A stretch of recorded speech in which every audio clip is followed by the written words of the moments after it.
What's the most inaccurate thing your child was ever taught in school? So my 10-year-old son Alex came home one afternoon looking completely confused. He's usually bouncing off the walls about space and planets. The kid's been obsessed since he was 5. We've spent countless nights out in the backyard with his telescope, naming constellations, watching meteor showers. He even has a signed book from Chris Hadfield, the astronaut. He knows his space facts inside and out. But that day, Alex sat at the kitchen table and quietly said, "Mom, my teacher told me the Great Wall of China is visible from space, with the naked eye." I froze for a second. Because yeah, we've talked about that. It's one of the most common space myths. Astronauts, including Hadfield, have said over and over, you can't see the Great Wall without help from orbit. It's narrow, it blends in with the landscape. It's just not visible like people think. So, Alex had raised his hand in class and politely explained this to his history teacher, Mr. Peterson. He even mentioned Hadfield's book. And what did Mr. Peterson do? Shut him down. Told him, that's nonsense. It's in the textbook. I've been teaching this for 20 years. Your little astronaut book is wrong. Alex was crushed.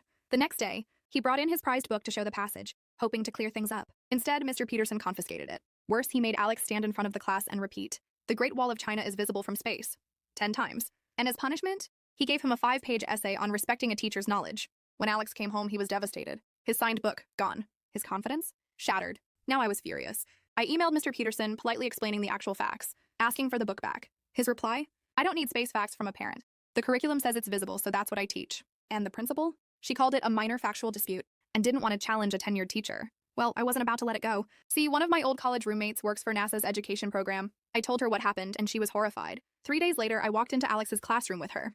Dr. Sarah Chen, NASA education specialist. Mr. Peterson looked annoyed until I introduced her. Dr. Chen asked if she could speak to the class. And really, who's going to say no to NASA? She pulled up actual astronaut photos, videos, and quotes. She explained that contrary to popular belief, the Great Wall is extremely hard to see from space. Even astronauts need zoom lenses.